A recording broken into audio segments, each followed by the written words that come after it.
What if pain wasn't just something to escape from, but a doorway to profound understanding? Could deep rest be more than sleep, a sacred return to your own inner sanctuary? And what if Buddhist wisdom held the key to dissolving both tension and fear, night after night? Welcome to a sacred space where Buddhist teachings meet the healing rhythm of rest, guiding you through pain, into peace, and into deep, restorative sleep. 3 hours of Buddhist teachings for pain, relief, and restful sleep. Zen Buddhism. Welcome, dear friend, to this peaceful journey with Dharma Light. As you settle in, allow your body to find a comfortable position. Perhaps you're lying in bed, ready to drift into restful sleep. Or maybe you're seeking a moment of tranquility amidst your day. Whatever brings you here, know that you are exactly where you need to be. This is a safe space for healing, for understanding, and for deep rest. Tonight, we'll explore gentle wisdom from Zen Buddhist traditions that may help you understand your body's messages in a new light. These ancient teachings have brought comfort to countless souls across millennia. They remind us that our physical experiences and our spiritual journey are not separate paths, but a single journey unfolding in perfect harmony. As you listen, there's nothing you need to do except breathe and allow these words to wash over you like gentle rain. In the quiet moments before sleep, when the world grows still, we have a precious opportunity to listen deeply to our bodies. Many of us carry pain, perhaps a persistent ache in your back, tension in your shoulders, or discomfort that seems to have no clear source. Modern medicine offers many valuable treatments for these conditions, and those approaches have their place. But tonight, we'll explore another dimension of understanding, one that sees your body as not just a physical entity, but as a vessel of profound wisdom. Imagine for a moment that your body is constantly communicating with you, not with words, but with sensations. Each ache, each area of tension, each fluttering of discomfort. These are not random occurrences, but messages written in the language of feeling. What if your persistent headaches or that mysterious pain that doctors haven't fully explained is actually your body trying to speak to you about something deeper? What if physical discomfort sometimes reflects spiritual or emotional patterns seeking your awareness? For thousands of years, wisdom traditions across cultures have recognized this intimate connection between physical sensations and inner experience. The Zen Buddhist tradition, in particular, offers us the beautiful concept of Shinshin-Ichin, body and mind as one, not two separate entities, but a single flowing reality. When we begin to understand this unity, we open ourselves to healing that addresses not just symptoms, but sources. Breathe deeply now. Feel the gentle rhythm of your breath entering and leaving your body. With each inhalation, imagine fresh energy flowing into every cell. With each exhalation, allow tension to melt away. This simple awareness of breath is a cornerstone of Zen practice, a bridge between the conscious and unconscious aspects of yourself. As you continue to breathe naturally, let's explore how different areas of your body might be communicating with you. Remember, this exploration is offered with deep respect for your unique experience.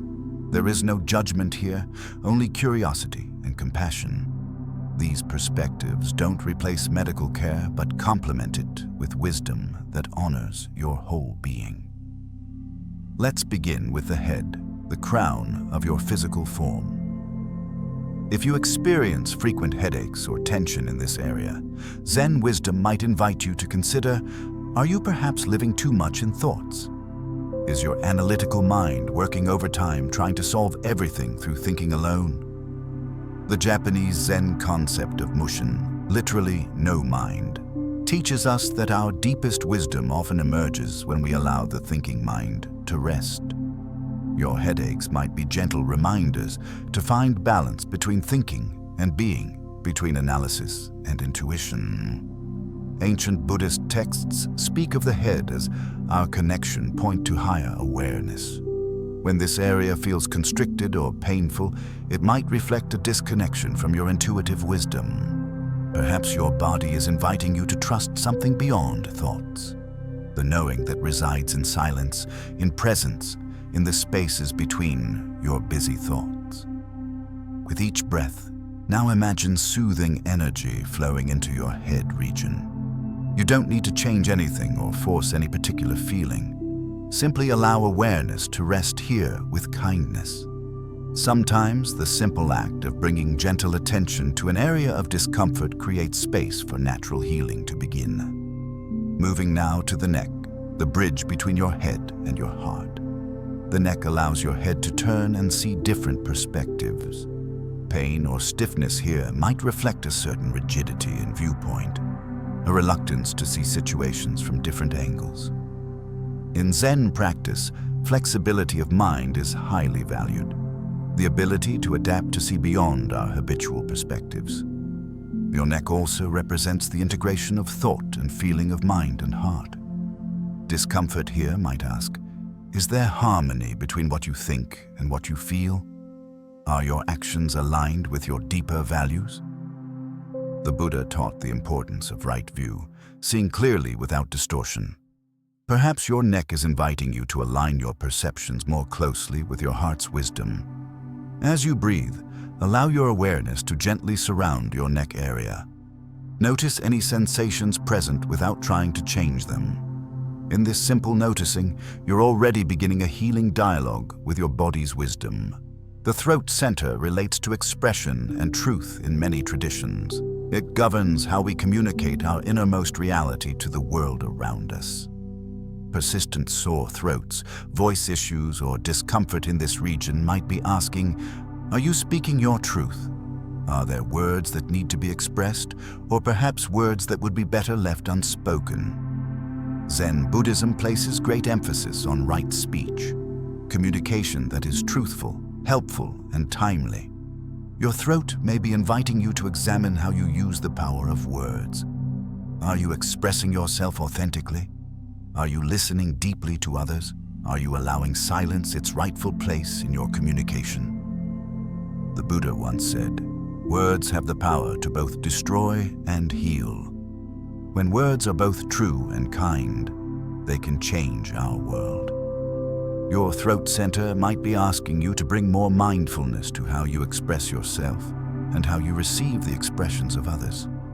As you continue to breathe gently, allow your awareness to rest in your throat area without judgment or analysis. Simply notice the sensations present. Your body knows how to move toward balance when given the gift of your kind attention. Move in now to your heart center, the seat of your emotional life. In Zen Buddhism, the heart-mind kokoro is considered the true center of our being. Physical discomfort in your chest, heart palpitations, or breathing difficulties may have medical causes that require attention. But these symptoms might also reflect emotional patterns seeking acknowledgement.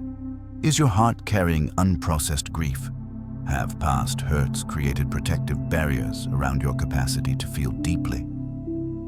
The Buddhist practice of metta, loving kindness, begins with extending compassion toward yourself, especially to the parts of your experience that feel wounded or vulnerable. A Zen story tells of a student who asked his teacher, "Master, what is the most important thing?" The teacher replied, "An open heart. Whatever your heart has experienced, joy or sorrow, connection or loss, it continues to beat, continues to sustain your life moment by moment.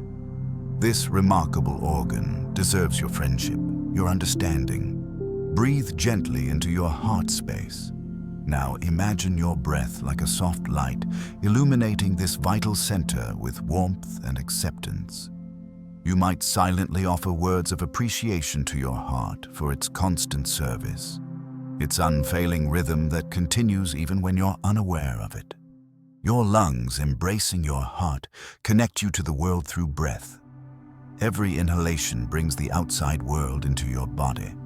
Every exhalation returns something of yourself to the greater whole. Breathing difficulties might reflect not just physical conditions, but also our relationship with receiving and giving, with allowing life to flow through us without restriction. Zen meditation begins and ends with awareness of breath. Not controlling it, not forcing it, but simply witnessing its natural rhythm. This witnessing itself can bring profound relaxation as your nervous system recognizes that all is well, that you are safely held in the embrace of the present moment. Take several deep, nourishing breaths. Now feel how your entire torso expands to receive the breath, then naturally releases it. This rhythm has been with you since your first moment of life and will remain until your last. It is perhaps the most fundamental meditation, this simple attention to the miracle of breathing. Moving now to your digestive system, the region that processes what you take in from the world. Stomach discomfort, digestive issues, or imbalances in this area are incredibly common in our modern life. Beyond physical causes like diet and bacteria, this region often reflects our relationship with experience itself, how we digest life's events. Zen practice includes mindful eating, paying full attention to the taste, texture, and nourishment of food. This mindfulness naturally extends to how we consume everything: information, relationships, material possessions. Your digestive system might be asking, what am I struggling to process or accept? Am I taking in more than I need? Not just food, but stimulation, information, or emotional intensity. The Buddha taught the middle way, a path of moderation between extremes. This wisdom applies beautifully to our relationship with consumption of all kinds. Perhaps your digestive system is inviting you toward greater balance, toward taking in just what serves your highest good. As you breathe, allow awareness to gently surround your stomach and intestines. These organs work tirelessly to nourish you, to extract what's beneficial and release what's not needed. In their wisdom is a powerful metaphor for living. Receive what serves you. Let go of what doesn't, all with equanimity and trust in the process. The liver, in both Eastern and Western traditions, is associated with processing emotions, particularly anger, frustration, and resentment.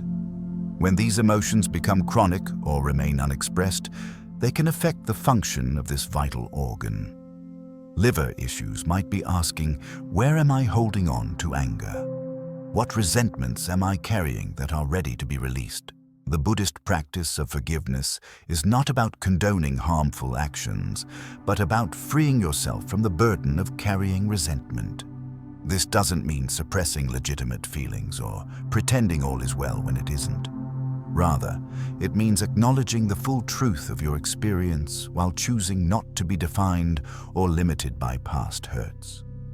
Thich Nhat Hanh, the beloved Zen master, offers this wisdom. Holding on to anger is like grasping a hot coal with the intent of throwing it at someone else. You are the one who gets burned. Your liver might be inviting you to examine where you can release emotional burdens that no longer serve you. Breathe gently, allowing awareness to rest in the area of your liver. This remarkable organ performs hundreds of essential functions to maintain your health. It deserves your friendship, your understanding, and the gift of emotional balance that comes from processing feelings as they arise, rather than storing them. Your kidneys, according to many healing traditions, relate to our most fundamental fears, particularly fears around survival and security. These vital organs filter your blood, maintaining the delicate balance of fluids and minerals that sustain your life. When kidney function is compromised, it might reflect deeper patterns of fear or anxiety that have become chronic. Zen Buddhism offers us the concept of non-fear, not as the absence of fear, but as the capacity to be with fear without being controlled by it. Fear arises naturally in certain situations as a protective mechanism.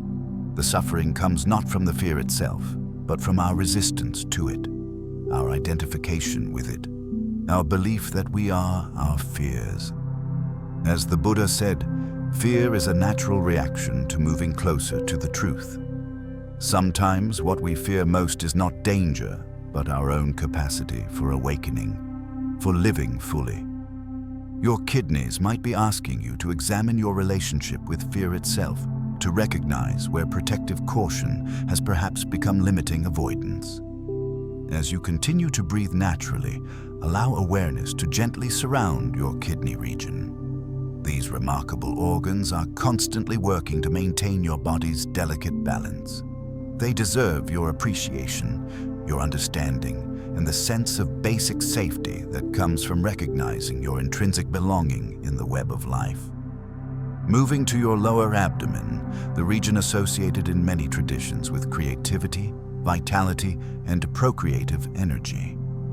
In Japanese Zen practice, this area is called the hara, considered the physical and energetic center of your being. Cultivating awareness of the hara is central to many meditation traditions because it grounds awareness in the body rather than leaving it trapped in thought. Discomfort in this region might reflect blocked creative expression, unhealed relationship patterns, or disconnection from your vital life force. This area might be asking, have I honored my creative impulses? Have I allowed past wounds around intimacy or relationship to be acknowledged and healed? Am I living from my center rather than from fear or external validation? Zen practice encourages us to find our true center not as an intellectual concept, but as a lived experience of being grounded in our authentic nature. When we operate from this center, our actions have a different quality, more direct, more honest, more in harmony with life itself. As you breathe, allow your awareness to settle into your lower abdomen. Feel the gentle movement of breath here. This region contains your physical center of gravity. Connecting with it brings a natural sense of stability and presence like a tree well-rooted in the earth. Your spine, the literal backbone of your physical structure, carries profound metaphorical significance. Back pain is extraordinarily common in our modern world. And while physical factors like posture and movement patterns play a significant role, there's often an energetic dimension to consider as well. In many spiritual traditions, the spine represents integrity, support, and the courage to stand in your truth. Back pain might be asking, am I carrying burdens that aren't mine to bear? Have I compromised my integrity in some area of life? Am I providing support for others while neglecting my own needs for support and care? Zen meditation teaches proper posture, sitting like a mountain with a straight but not rigid spine. This physical alignment reflects and supports spiritual alignment, living in accordance with your deepest values, supporting yourself with self-care and healthy boundaries, maintaining flexibility while not collapsing under pressure. As you breathe, bring gentle awareness to your spine from its base all the way up to where it meets your skull. This remarkable structure supports you throughout your life, allowing both stability and movement. It deserves your respect, your care, and the alignment that comes from living in harmony with your authentic nature. Your legs and feet form your foundation, your connection to the earth. They enable movement, exploration, and the literal journey through your life. Pain or discomfort in these areas might reflect your relationship with your path in life, your direction, your stability, your willingness to move forward. Zen Buddhism includes walking meditation, kinhin, as an essential practice, recognizing that mindfulness isn't limited to seated stillness, but extends to movement as well. Each step becomes an opportunity for presence, for feeling your connection to the earth that supports you unconditionally. Leg or foot pain might be asking, do I feel grounded and secure in my life path? Am I moving forward in alignment with my values? Am I maintaining balance between movement and rest, between doing and being? As you breathe, allow awareness to flow down through your legs to your feet. These remarkable structures bear your weight, maintain your balance, and enable you to navigate through the world. They deserve your gratitude, your care, and the steady progress that comes from taking one mindful step at a time.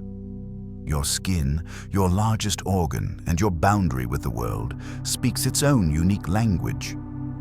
Skin conditions might reflect sensitivity to your environment, challenges with boundaries or emotions seeking expression. This remarkable organ constantly mediates between your inner reality and the outer world, protecting you while allowing necessary exchange. In Buddhist understanding, healthy boundaries are neither rigid walls nor complete absence of protection. Rather, they are mindful membranes that allow connection while maintaining integrity. Skin issues might be asking, where do I need clearer boundaries? What am I absorbing from my environment that doesn't serve me? What needs to find expression from within? The Zen concept of just this being fully present with what is applies beautifully to skin conditions. Instead of rejecting or fighting against these manifestations, can you bring gentle curiosity to what is expressing itself through your skin? This non-judgmental awareness itself often creates space for healing. As you breathe, imagine your breath gently touching your skin from the inside, bringing nourishment and ease to every cell. Your skin has been with you since before birth, constantly renewing itself, constantly adapting to protect you. It deserves your appreciation, your understanding, and the clear boundaries that allow you to engage with the world on your own terms. A crucial understanding in this exploration: none of this is about blame or judgment. Your body's messages are not punishments or failings. They are invitations to awareness, to healing, to greater alignment between your physical experience and your deeper nature. This perspective aligns with the Buddhist understanding of karma, not as punishment, but as the natural unfolding of causes and conditions, as teacher rather than judge. Your body's patterns aren't condemning you. They're communicating with you. They're showing you where energy may have become stuck, where healing may be needed, where attention might serve your highest good. This communication comes not from criticism, but from the deep wisdom that animates every cell of your being. The Buddha taught that suffering arises not from pain itself, but from our resistance to pain, our judgments about it, our stories around it. When we fight against physical discomfort, we often create a second layer of suffering, mental and emotional distress that compounds the physical experience. Zen practice offers the radical alternative of being present with sensation just as it is, neither pushing it away nor becoming identified with it. In this spacious presence, we discover that even intense sensations naturally arise, change, and pass away. Nothing is permanent. Everything is in constant flux. As you continue to breathe gently, notice if there's any area of your body that's currently speaking to you through sensation without trying to change anything. Can you simply bring kind awareness to this area? Can you listen without immediately trying to fix or judge or analyze?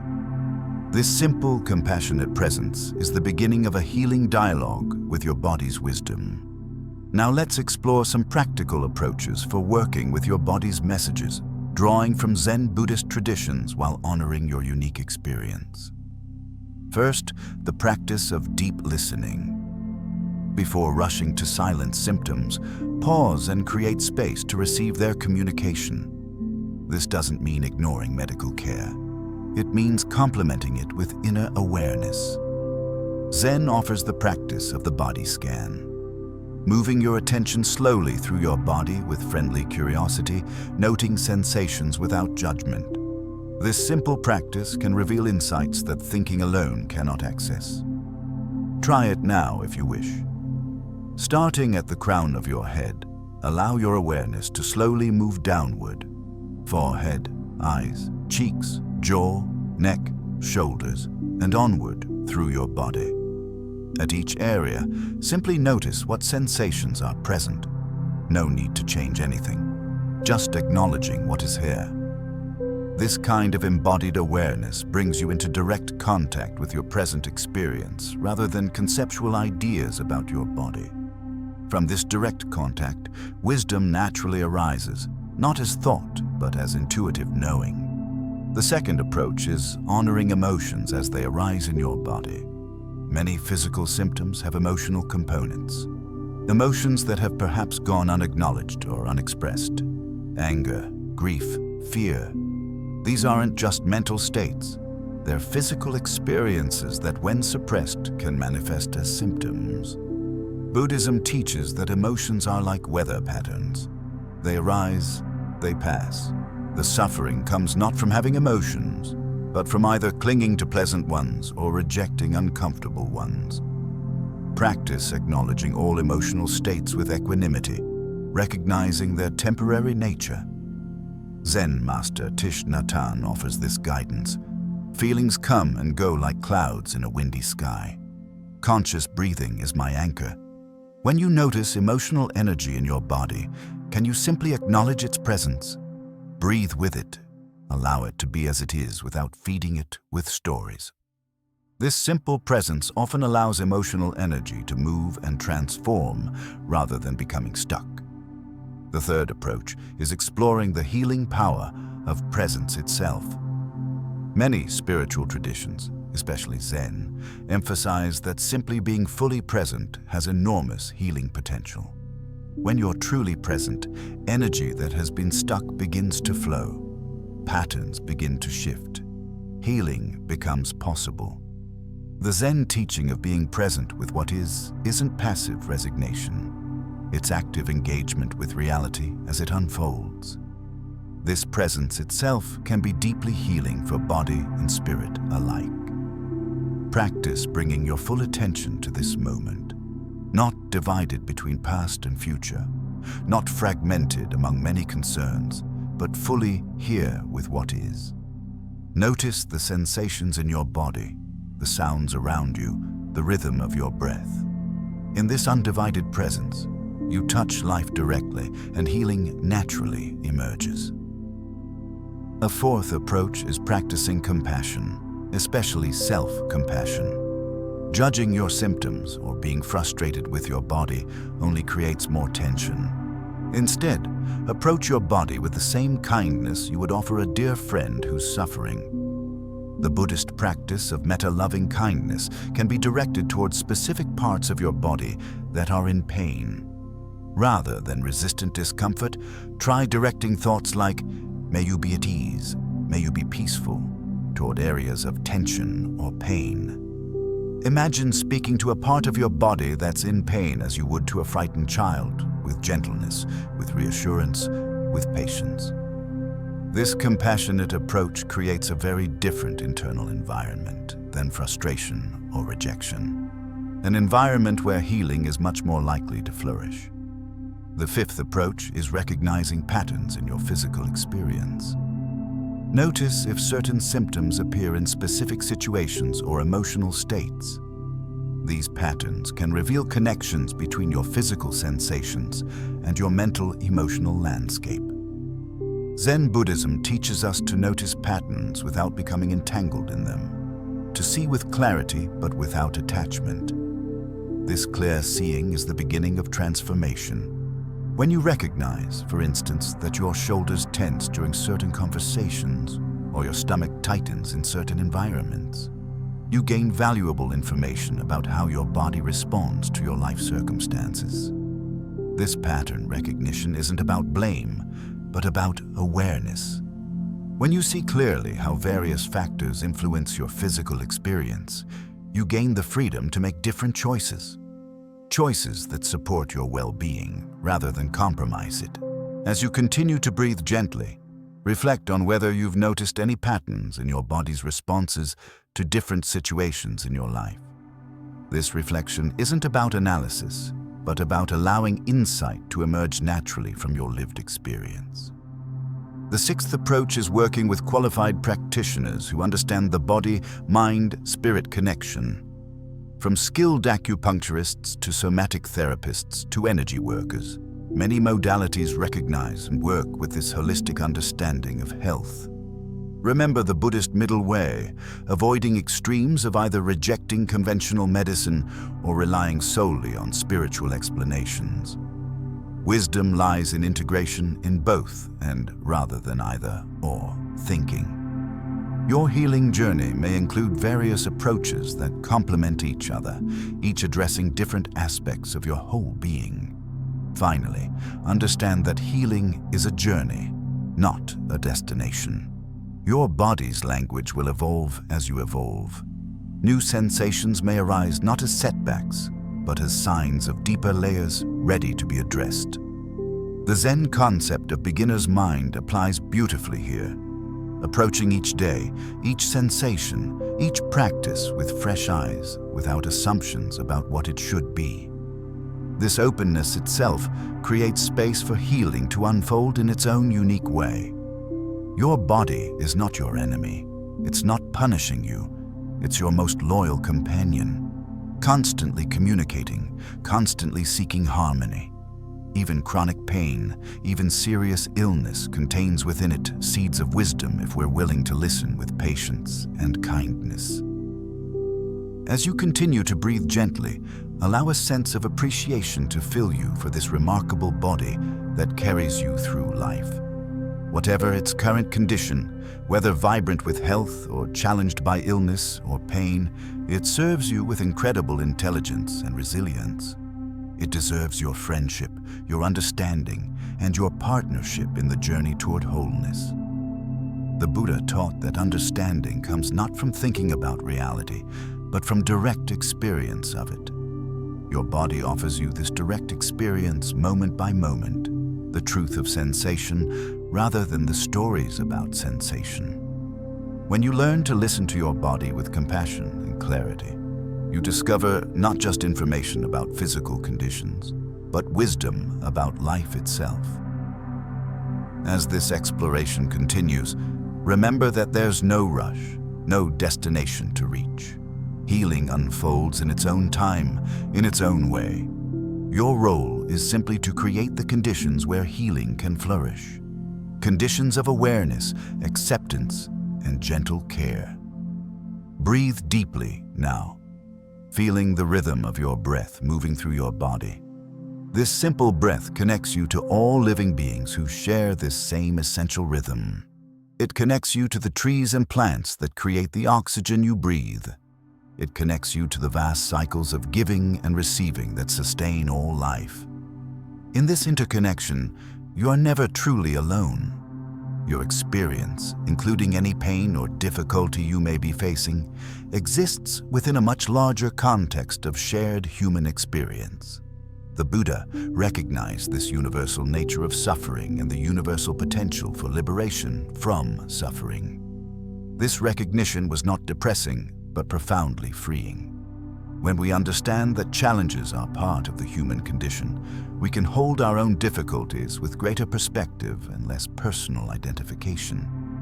As you listen to these words, perhaps beginning to drift towards sleep, know that the wisdom we've explored continues to work in you, even beyond conscious awareness.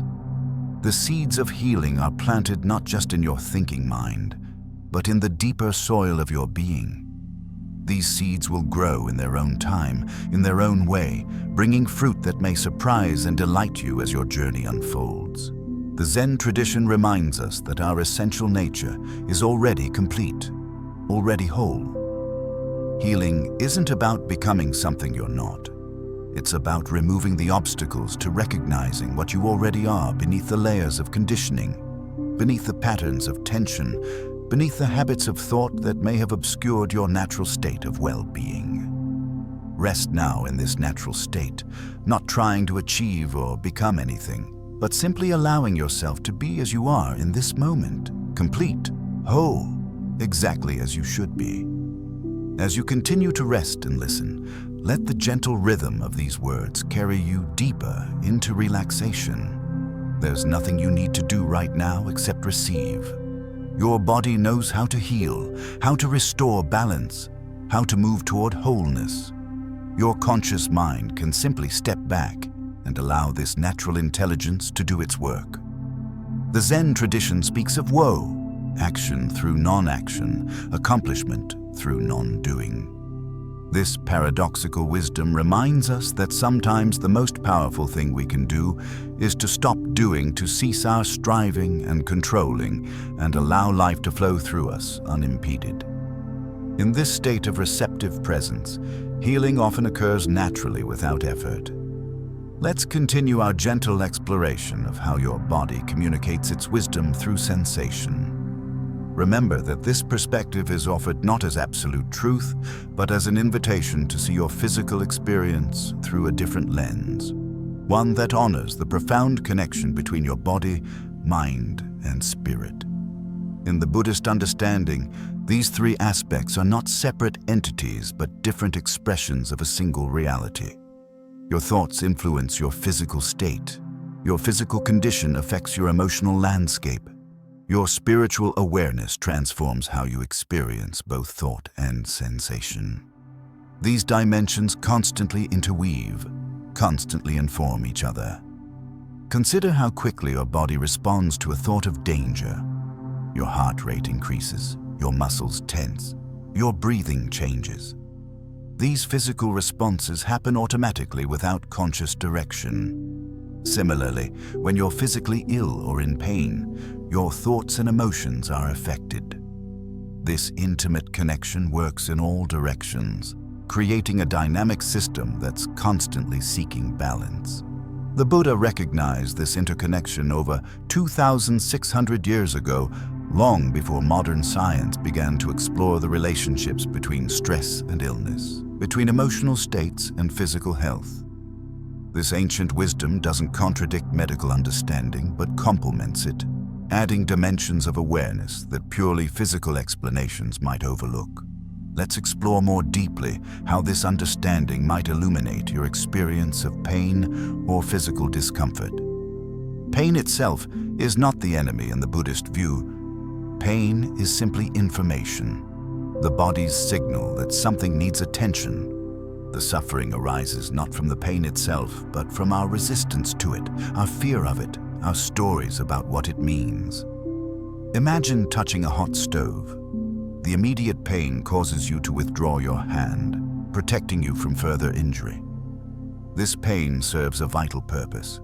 It's a messenger carrying important information. The problem comes when pain persists beyond its usefulness, when the message continues after it's been delivered and acknowledged. In chronic pain conditions, the nervous system may become sensitized, sending pain signals even when there's no immediate danger to tissues. Modern pain science recognizes this phenomenon that persistent pain often reflects altered nervous system function rather than ongoing tissue damage. The pain is real, intensely so, but its meaning may be different than an acute injury.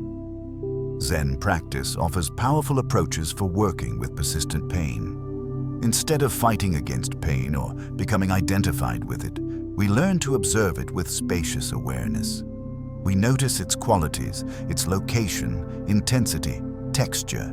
We notice how it changes moment by moment rather than seeing it as solid or permanent. We notice the distinction between the sensation itself and our thoughts about the sensation. This mindful observation doesn't necessarily eliminate pain, but it often transforms our relationship with it. The pain may still be present, but it becomes just one aspect of our experience rather than defining or dominating it. Many people discover that when they stop fighting against pain, it somehow becomes more manageable, less overwhelming. The Buddha offered a powerful teaching through the metaphor of two arrows. The first arrow is the unavoidable pain of life, the physical sensations that arise from illness, injury, or aging. The second arrow is what we add to that experience through resistance, judgment, or fear. While we may not always be able to avoid the first arrow, we can learn not to shoot ourselves with the second. As you continue to breathe gently, notice if there's any area of discomfort in your body right now. Without trying to change this sensation, can you simply observe it with kind attention? Notice its qualities, its boundaries, how it might shift as you breathe with it. This simple, non-reactive observation is the beginning of transforming your relationship with pain.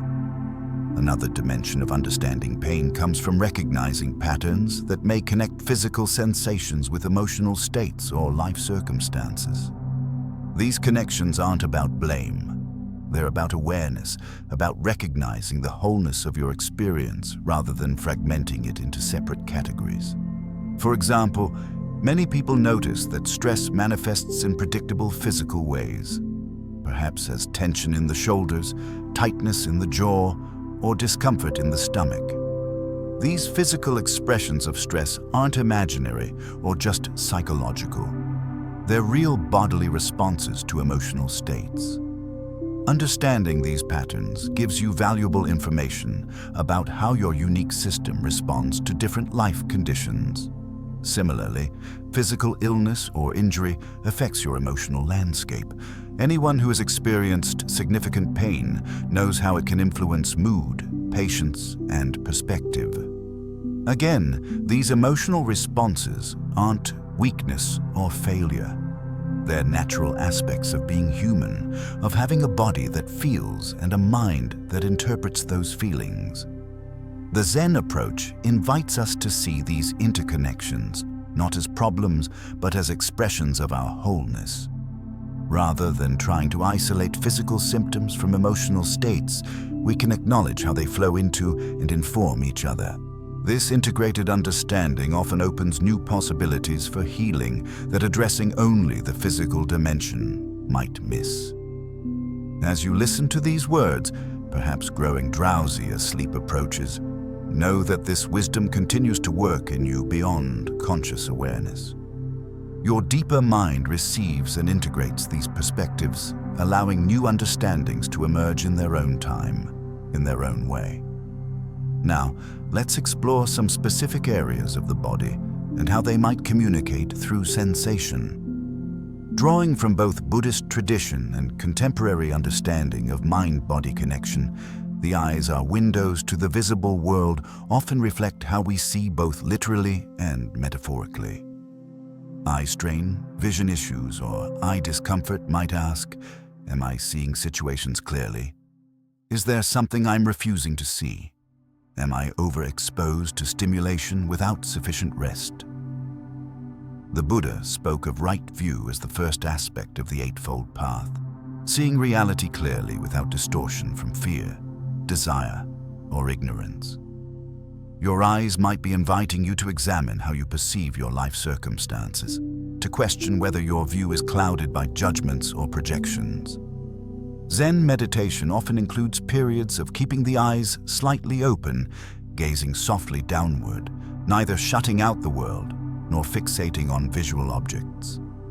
This middle way of seeing mirrors the balanced awareness that sees reality neither through rose-colored glasses nor through the lens of cynicism, but with clear, compassionate recognition of what is. As you breathe, allow your eyes to rest, perhaps gently closed if you're preparing for sleep. These remarkable organs that have shown you countless images deserve periods of darkness, of rest from constant stimulation. In this restful darkness, a different kind of seeing can emerge. The inner vision that perceives not through physical light, but through the light of awareness itself. The ears, our connection to the world of sound, may communicate through conditions like tinnitus, sensitivity to noise, or frequent ear infections.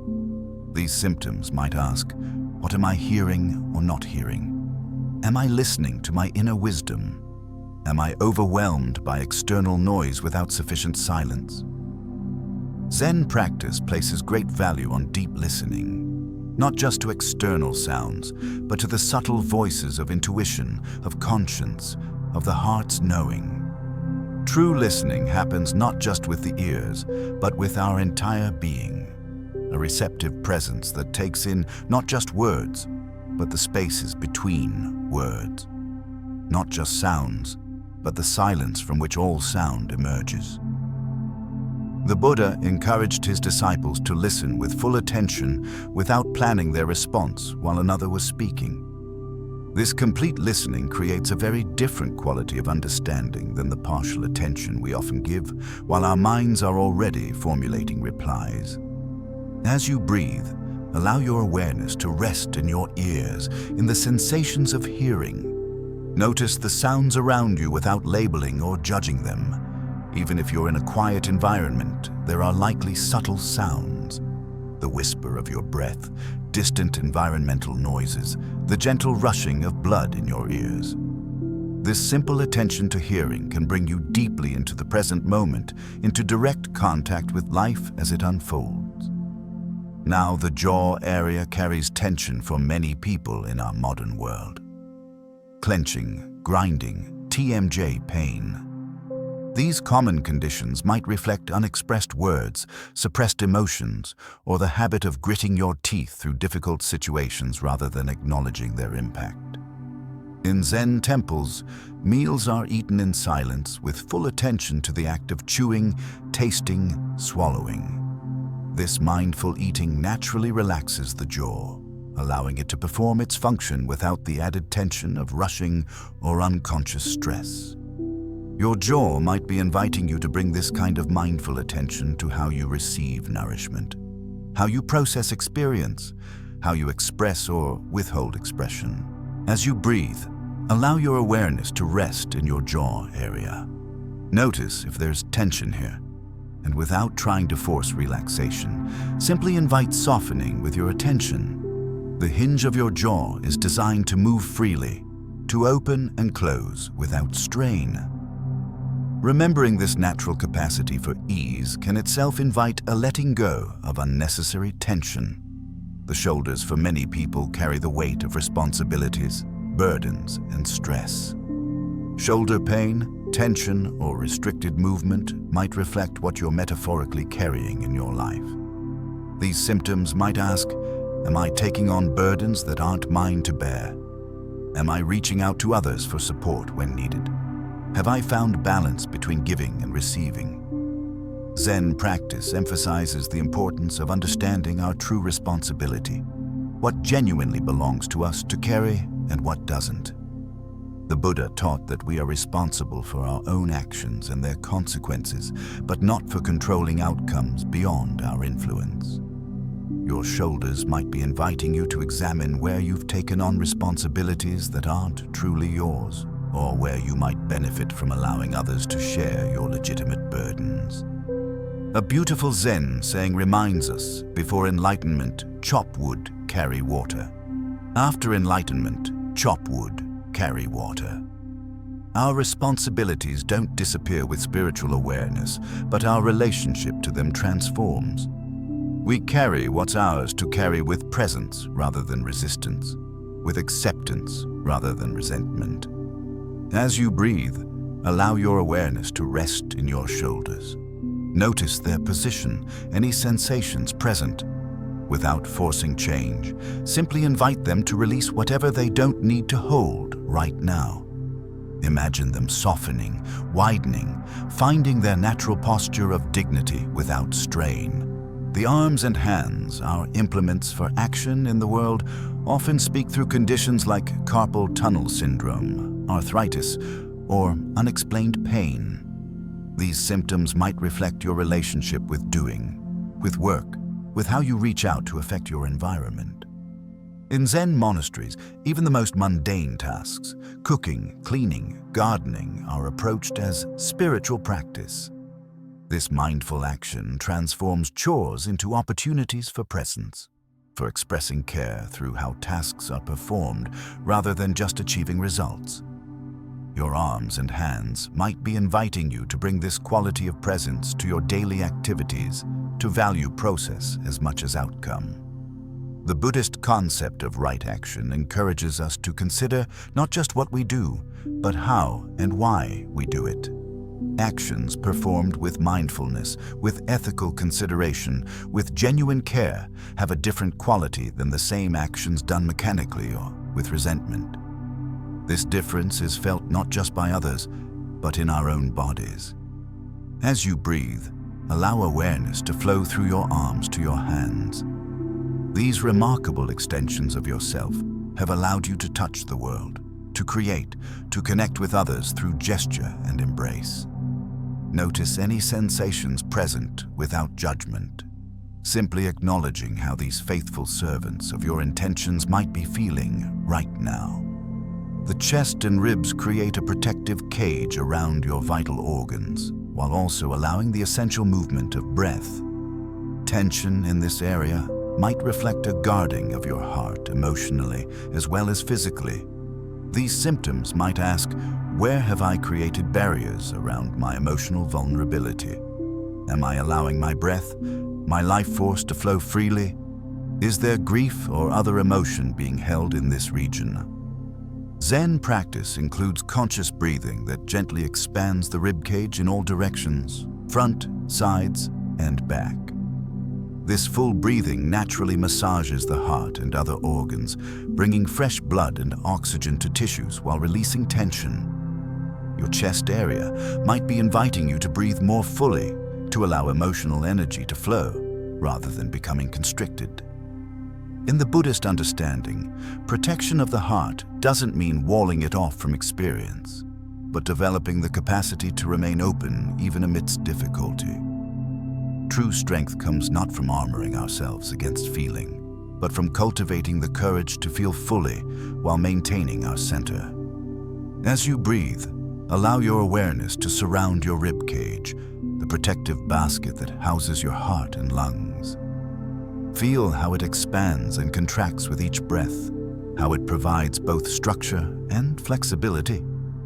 Imagine each breath gently massaging your heart, bringing nourishment and ease to this vital center of your being. The upper back between the shoulder blades often carries tension related to emotional support and heart protection. Discomfort here might reflect feeling unsupported, carrying hidden burdens, or bracing yourself against vulnerability. This area might ask, where do I need more support in my life? Am I allowing myself to receive care as well as give it? What am I protecting my heart from experiencing? In Zen archery, the area between the shoulder blades is considered crucial for proper form. When there's tension here, the arrow cannot fly true. Similarly, when this area is constricted emotionally, our actions may not align with our true intentions. Your upper back might be inviting you to examine where you're bracing against life rather than flowing with it. The Buddha spoke of dependent origination, the understanding that nothing exists in isolation, that all beings and phenomena arise in relationship to countless supporting conditions. This teaching reminds us that seeking support isn't weakness, but recognition of our interconnectedness.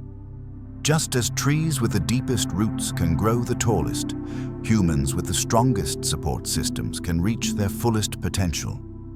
As you breathe, bring gentle awareness to the space between your shoulder blades. Notice any sensations present without forcing change. Simply invite this area to soften, to receive the support of whatever surface you're resting on. This region deserves to feel held, to release the vigilance of constant self-protection. The middle back supports your upper body while allowing movement in multiple directions. Pain here might reflect feeling caught in the middle of conflicting demands, carrying financial or material burdens, or lacking flexibility in your approach to life challenges. This area might ask, am I finding balance amidst competing responsibilities? Am I adaptable when circumstances change? Do I trust the support beneath me? Zen teaching includes the concept of not knowing mind, approaching situations with openness rather than rigid preconceptions. This mental flexibility allows appropriate response to what's actually happening rather than reaction based on fixed ideas. Your middle back might be inviting you to cultivate this kind of adaptability, to bend without breaking when life presents unexpected challenges. The parable of the bamboo illustrates this wisdom beautifully. The bamboo bends low under the weight of heavy snow, allowing the snow to slide off rather than accumulating until the branch breaks. Once unburdened, the bamboo springs back to its original position. This yielding strength, different from either rigid resistance or collapse, exemplifies the middle way that Buddhism recommends. As you breathe, allow awareness to rest in your middle back. Feel how this remarkable structure supports you while allowing movement in many directions. Notice any areas of tension or discomfort without judgment, simply acknowledging what is present while inviting natural ease to return in its own time. The abdomen, the soft, vulnerable center of your physical body, holds many of your vital organs and digestive functions.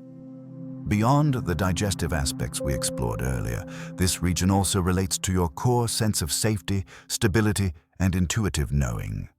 Tension or pain here might reflect feeling unsafe, ungrounded, or disconnected from your instinctual wisdom. In many meditation traditions, including Zen, practitioners are encouraged to focus attention on the lower abdomen, the ha as a way of centering awareness in the body rather than leaving it scattered among thoughts. This embodied presence brings a natural sense of groundedness, of being fully here rather than lost in concept or speculation. Your abdominal region might be asking, do I feel fundamentally safe in my existence? Am I connected to my intuitive knowing, my gut feelings? Have I created a stable center from which to engage with life's challenges? The Buddha taught the importance of establishing a firm foundation for practice, like a house built on solid ground rather than shifting sand. This foundation includes both external conditions like basic security and internal qualities like ethical integrity. When we feel fundamentally unsafe, it's difficult to open to the fuller dimensions of our experience. As you breathe, allow your awareness to rest in your abdomen. Feel how this area softens and expands with each inhalation, gently contracts with each exhalation. This natural movement connects you to the most basic rhythm of life, the constant exchange of receiving and releasing, taking in and letting go. As your abdomen softens, you may notice a deeper sense of being at home in your body, of belonging exactly where you are. The hips and pelvis form the basin that holds your lower organs and connects your upper body to your legs. This region relates to movement, stability, and in many traditions to creative and sexual energy. Pain or tension here might reflect resistance to change, old emotional trauma being held in these tissues, or disconnection from your creative life force. In Zen walking meditation, practitioners are taught to move from the center of the pelvis, allowing the legs to swing naturally from this stable core. This centered walking brings a quality of dignity, of groundedness, of being moved from within rather than pushing forward through willpower alone. Your hip region might be inviting you towards this kind of centered movement through life, neither rushing ahead of yourself nor holding back from full engagement. The Buddhist understanding of impermanence reminds us that everything is in constant flow, constant change. Resistance to this fundamental reality creates tension. Acceptance allows graceful movement with the ever-changing currents of life. Your hips might be asking you to examine where you're resisting necessary change or movement in your life journey. As you breathe, allow awareness to surround your hip region. Notice the weight of your pelvis against whatever surface is supporting you. Feel the natural heaviness here, the way this area grounds you while also enabling movement without trying to change anything. Simply acknowledge whatever sensations are present, allowing this powerful center of your body to find its natural alignment. The lower back, a vulnerable area for many people in modern life, supports your upper body while connecting to your pelvis and legs. Pain here often reflects feeling unsupported in fundamental ways, carrying financial or material burdens, or lacking proper foundation in some area of life. This region might be asking, do I have adequate support for my life journey? Am I carrying burdens in isolation that could be shared? Have I created a stable foundation for my endeavors? The Buddha encouraged his followers to seek noble friends, companions on the path who support healthy development rather than reinforcing harmful patterns. This teaching recognizes that while our spiritual journey is ultimately our own responsibility, supportive relationships create conditions where growth is more likely to flourish. Zen practice includes proper physical support during meditation, a stable cushion or bench that allows the spine to find its natural alignment. This physical support mirrors the importance of creating stable conditions in our lives. generally circumstances that support our well-being rather than undermining it. As you breathe, bring gentle awareness to your lower back.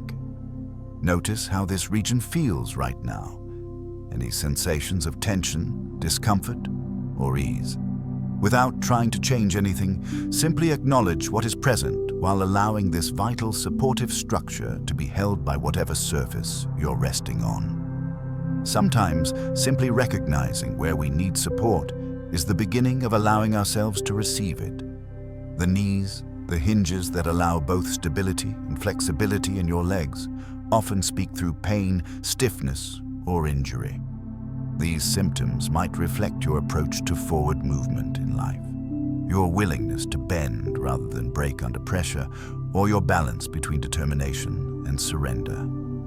In Zen practice, walking meditation includes mindful attention to the lifting, moving, and placing of each foot. This conscious movement naturally brings awareness to the knees and their remarkable function in enabling both standing firm and fluid motion.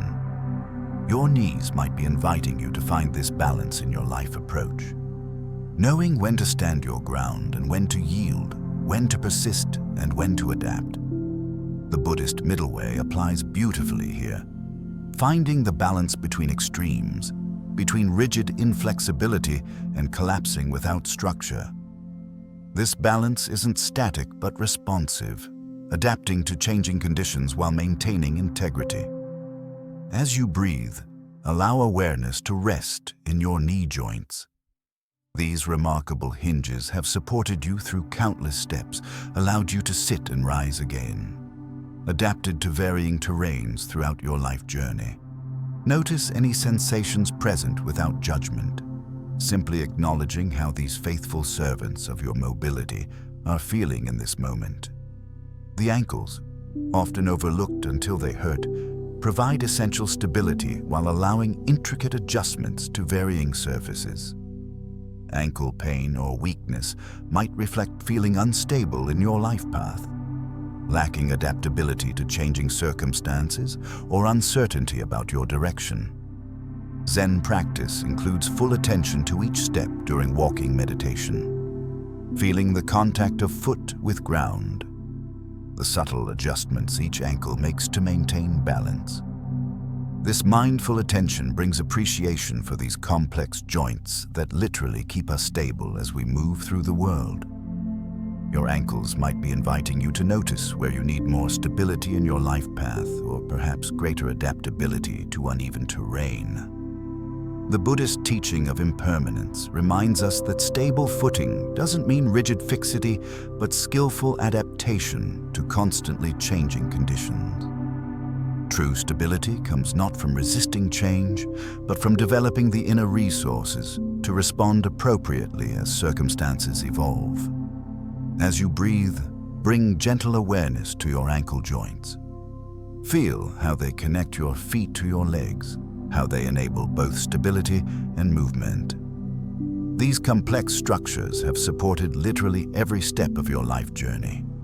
Notice any sensations present with friendly interest, allowing these vital joints to rest completely as they deserve to do. The feet, your most direct contact with the earth, carry you through your life journey while constantly adapting to different surfaces and demands. Foot pain, plantar fasciitis, or tension here might reflect your connection to the ground of being, your willingness to move forward on your path, or your fundamental trust in life's support. In many Buddhist traditions, including Zen, practitioners begin meditation by bringing awareness to the points where their body contacts the earth, often through the sitting bones, knees, and feet. This deliberate grounding creates a foundation for presence, a literal and energetic connection to what supports us. Your feet might be asking, do I feel connected to the earth, to what fundamentally supports me? Am I moving forward on my life path with confidence or hesitation? Am I aware of where I'm actually standing right now, or am I lost in thoughts about elsewhere?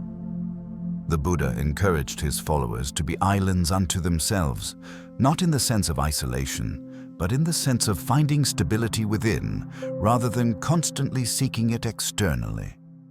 This inner stability allows confident movement through life, regardless of whether the path is smooth or rocky. As you breathe, allow awareness to flow into your feet. These remarkable structures contain 26 bones each, arranged in arches that distribute your weight and absorb shock with every step. They have carried you faithfully through your entire life. Notice any sensations present with appreciation for how these often overlooked parts of yourself connect you literally to the ground beneath you. Now, having explored these different regions of your body and how they might communicate through sensation, let's remember again that this understanding isn't about blame or judgment. Your body's messages are not criticisms or failings. They're communications from the deep wisdom that animates every cell. In the Buddhist view, the body itself is neither good nor bad. It simply is what it is, a collection of elements temporarily configured in this particular form. What creates suffering is our relationship with the body, our attachment to how we think it should be, our aversion to how it actually is in this moment, our identification with it as a fixed self rather than a flowing process. Zen practice invites us into a different relationship with our physical form, one of friendly interest rather than judgment, of care without attachment, of inhabiting fully without identification. This relationship allows us to receive the body's wisdom without becoming defined by its temporary conditions. Consider for a moment how your relationship with your body might shift if you viewed it neither as an enemy to be conquered, nor as a deficient object to be fixed, but as a wise friend communicating through the language of sensation. How might your experience of pain or illness transform if you listen to these sensations with curiosity rather than resistance? This shift in perspective doesn't deny the reality of physical suffering or the appropriateness of seeking treatment. Rather, it adds a dimension of understanding that purely mechanical approaches might miss. The recognition that your body's experiences are meaningful, that they exist within the context of your whole life, that they carry information beyond just physical data. The Buddha taught that suffering has causes and conditions. It doesn't arise randomly. When we understand these causes and conditions, we gain the possibility of transformation. Your body's language of sensation offers clues about these causes and conditions, invitations to look more deeply at patterns that may be contributing to your current experience. As you breathe gently, notice if there's any area of your body that's particularly present in your awareness right now, without analysis or judgment. Can you simply acknowledge this area with friendly interest? Can you receive whatever sensation is present as information rather than obstacle? This simple, accepting awareness itself often begins a process of unwinding tension that force cannot accomplish. Now, let's explore some practical approaches for working with physical discomfort or illness, drawing from Zen Buddhist wisdom while honoring the unique nature of your experience. First, the practice of non-resistance. When pain or illness arises, our natural tendency is often to fight against it, to contract around it, to see it as an enemy, to be defeated. While this fighting energy has its place, particularly in acute situations, it often creates a secondary layer of suffering, the suffering of struggle added to the original discomfort. Zen offers the radical alternative of meeting pain directly without the additional layer of resistance. This doesn't mean passive resignation, but active engagement with what is actually happening, rather than with our ideas or fears about what's happening. When we stop fighting against reality as it is in this moment, we often discover new possibilities for working with it skillfully. Try this simple practice. When discomfort arises, instead of immediately trying to change or fix it, pause and take 3 conscious breaths. During these breaths, simply acknowledge the sensation as it is without adding stories about what it means or how long it might last. Just this brief pause can interrupt habitual patterns of reaction and create space for more skillful response. Second, the practice of gentle inquiry. Rather than immediately labeling pain as bad and trying to eliminate it, we can bring curious attention to its qualities. What exactly is this sensation? Where are its boundaries? Is it constant or does it fluctuate? Is it actually one solid thing or composed of different elements? Perhaps pressure, warmth, tingling. This detailed attention often reveals that what we call pain isn't actually a solid, unchanging entity, but a flow of varying sensations. When seen in this way, even intense discomfort can become workable. We begin to notice the spaces between sensations, the moments when intensity lessens, the aspects of our experience that aren't painful at all. The Buddha taught the practice of clear seeing, perceiving reality as it actually is, rather than as we conceptualize it to be. This clear seeing doesn't eliminate challenges, but transforms our relationship with them from solid opposition to fluid engagement. Try this approach next time discomfort arises. Instead of labeling it immediately as pain or problem, explore it with friendly curiosity. What are its actual qualities right now? How does it change as you breathe with it? This exploration isn't about analysis, but about direct perception coming into relationship with sensation itself, rather than concepts about sensation. Third, the practice of kind attention. Our habitual tendency with pain is often to meet it with fear, frustration, or rejection. These emotional responses, while completely understandable, often increase both physical tension and mental suffering. What happens when we deliberately bring qualities of kindness and compassion to areas of discomfort? Many people discover that when they stop fighting against pain and instead surround it with gentle attention, the same quality they might offer to a suffering child or animal, something shifts. The sensation itself might not immediately disappear, but their relationship with it transforms, creating space for natural healing processes to operate more effectively. The Buddhist practice of metta, loving kindness, traditionally begins with offering good wishes to oneself. May I be safe. May I be healthy. May I be at ease. This self-compassion isn't selfish, but necessary. We cannot authentically extend kindness to others if we're constantly harsh with ourselves. Your areas of physical discomfort deserve the same kindness, not because they're pleasant, but because they're part of your experience right now. Try directing thoughts of kindness toward areas of discomfort. May this area be held in compassion. May ease come to this region in its own time. Notice how this deliberate kindness affects both the physical sensation and your emotional response to it. Fourth, the practice of widening awareness. When we're in pain, our attention naturally narrows to focus on the discomfort. While this focusing makes biological sense as a warning system, it can also amplify suffering by creating a sense that the pain is all there is, that it defines our entire experience. Zen practice teaches us to widen the lens of awareness to notice that even amidst intense sensation, other aspects of experience continue. The breath flows, sounds arise and pass. Other parts of the body remain comfortable. This widened perspective doesn't deny the reality of pain, but places it within a larger context, reducing its power to dominate consciousness. The Buddha offered the simile of the sky and clouds. Our fundamental awareness is like the vast sky, while particular sensations, thoughts, and emotions are like clouds passing through.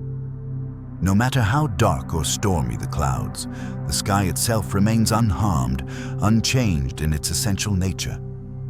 Try this approach when pain feels overwhelming. Deliberately notice what else is present in your experience right now. Perhaps sensations of comfort in other areas, perhaps the sound of your breath, perhaps the weight of your body against supporting surfaces. This widened awareness reminds you that pain is something you're experiencing rather than something you are. Fifth, the practice of impermanence. The Buddha identified 3 marks of existence: impermanence, unsatisfactoriness, and non-self.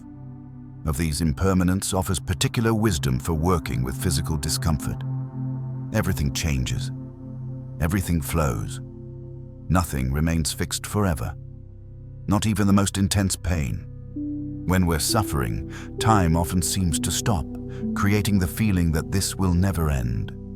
Yet with careful attention, we can notice that even within pain there is movement, fluctuation, change. Sometimes the intensity increases. Sometimes it decreases. Sometimes the location shifts slightly. These observations remind us viscerally that sensation is a process, not a fixed entity. Zen practice cultivates this awareness of impermanence not as a philosophical concept, but as lived reality. We notice how each breath is different from the last, how subtle sensations arise and pass moment by moment, how nothing remains exactly the same for even an instant.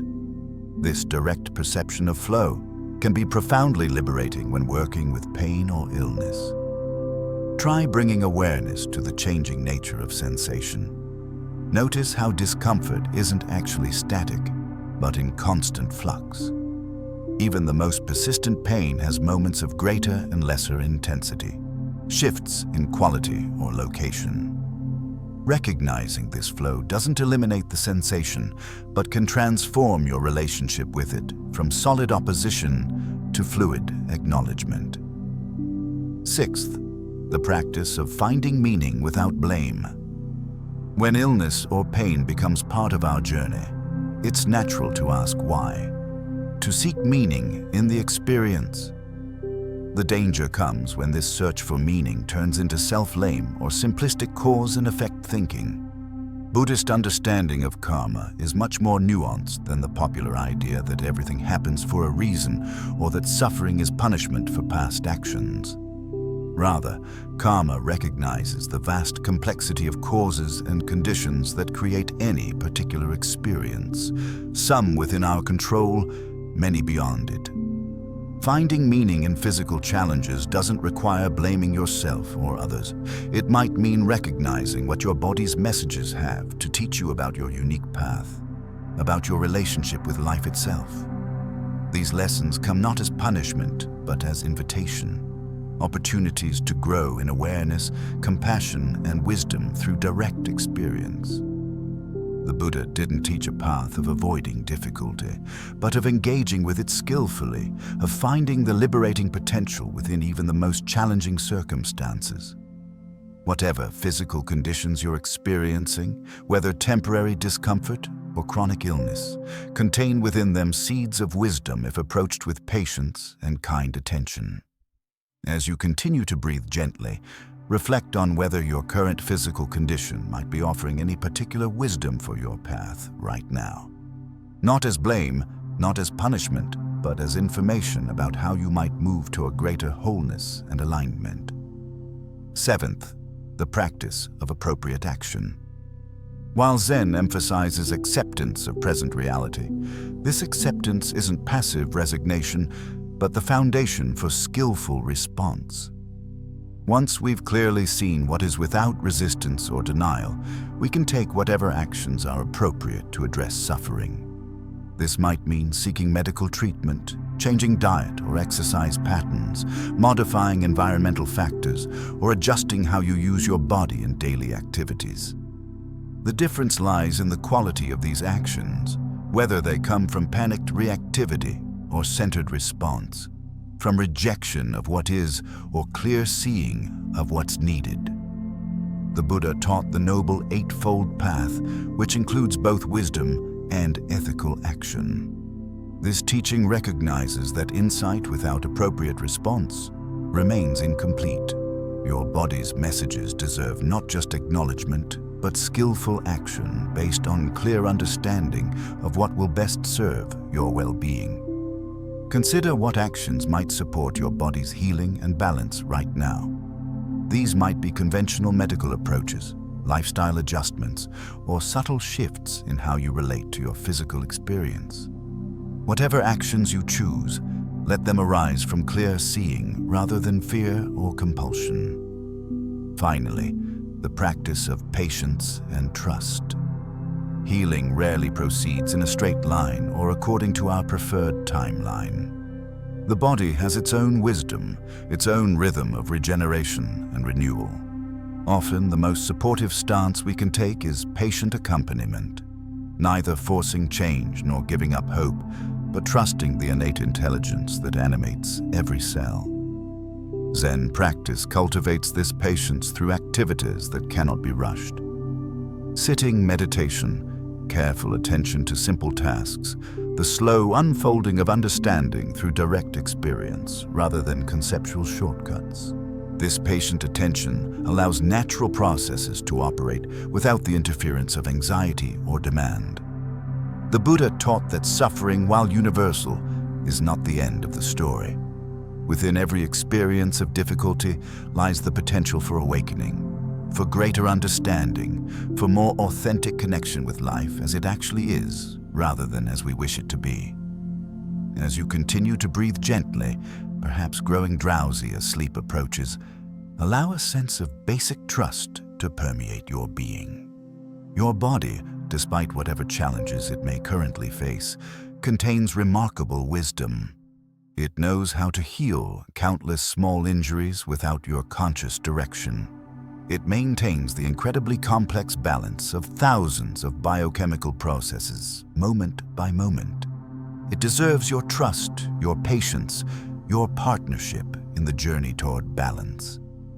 Rest now in the awareness that you don't need to figure everything out, don't need to force healing, don't need to have all the answers.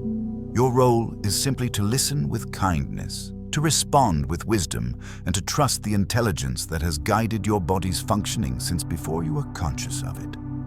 Zen tradition reminds us that our essential nature is already complete, already whole. Healing isn't about becoming something other than what you are.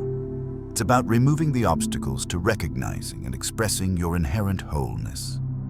These obstacles might be physical tension, emotional armoring, or mental fixation. But beneath them, your basic nature remains intact, unharmed, complete. As you drift towards sleep, carry this remembrance with you that beneath whatever pain or illness you may be experiencing, your fundamental nature remains whole, remains luminous, remains capable of healing and renewal. This isn't magical thinking, but recognition of the remarkable capacity for regeneration and balance that animates all living things. Sleep now if sleep comes, or rest in gentle awareness if sleep delays. Either way, know that healing processes continue whether you're conscious of them or not. Your body knows what to do. Your role is simply to create the conditions where healing can flourish. Conditions of kindness, of patience, of trust in the wisdom that has sustained you every moment of your life. As you continue to rest deeply, perhaps drifting between wakefulness and sleep, allow these gentle teachings to work in you beyond conscious thought. The wisdom of your body operates continuously, whether you're awake or asleep, whether you're actively focusing on healing or simply resting in awareness. Trust this process, this unfolding, this natural movement toward balance. The Zen tradition speaks of our original nature as being like water, naturally clear, naturally flowing. When water becomes cloudy, it doesn't require elaborate methods to become clear again. Simply allowing it to be still causes the sediment to gradually settle, revealing the inherent clarity that was never actually lost, only temporarily obscured. Similarly, your natural state of well-being often begins to re-emerge when you simply create conditions of restful awareness, allowing the agitation of both body and mind to gradually settle. Let's continue our gentle exploration of the body, mind, spirit connection through the lens of Zen Buddhist wisdom. Remember that these perspectives are offered not as definitive explanations, but as invitations to see your physical experience from different angles, to recognize dimensions of meaning that purely mechanistic approaches might overlook. In Buddhist understanding, everything arises from causes and conditions. Nothing exists in isolation. Nothing happens randomly. This principle applies to physical experiences as much as to any other aspect of life. Your current bodily condition, whether vibrant health, temporary illness, or chronic challenge, has emerged from countless interweaving factors, some obvious, others subtle. Some of these factors are material: genetics, environment, nutrition, movement patterns. Others are less tangible but equally influential: emotional states, thought patterns, spiritual alignment, or disconnection. The Buddha didn't separate these dimensions into isolated categories, but recognized their constant interplay, their mutual influence. This holistic understanding doesn't mean that every physical symptom has a direct emotional cause, or that spiritual practice alone can address all bodily concerns. Rather, it invites us to consider the full spectrum of factors that might be influencing our physical experience, to work with these multiple dimensions rather than reducing everything to a single explanation. With this understanding as background, let's explore some specific experiences that many people encounter in their physical journey and how Zen Buddhist perspectives might illuminate these challenges. Insomnia, difficulty falling or staying asleep, affects millions of people around the world. Modern medicine recognizes various physical and psychological factors that contribute to sleep disturbance. The Buddhist perspective adds another dimension of understanding, seeing insomnia not just as a problem to fix, but as a potential messenger carrying information about our relationship with surrender, with trust, with the natural cycles of activity and rest. Sleep requires a fundamental letting go, a release of control, a surrender to a state of consciousness different from our waking awareness. For many people, particularly those who maintain rigid control during waking hours, this surrender can feel threatening at some level. The mind creates reasons to stay alert, to maintain vigilance, to resist the vulnerability of sleep. Zen practice doesn't try to force sleep, but creates conditions where sleep can naturally arise. Rather than struggling against wakefulness, which often increases alertness, we simply rest in present awareness, allowing the body and mind to find their natural rhythm. This non-striving approach often allows the nervous system to shift gradually from fight or flight mode to rest and digest, creating internal conditions conducive to sleep. As we close this first part of our journey, take a moment to honor yourself for listening, for resting, for simply being here.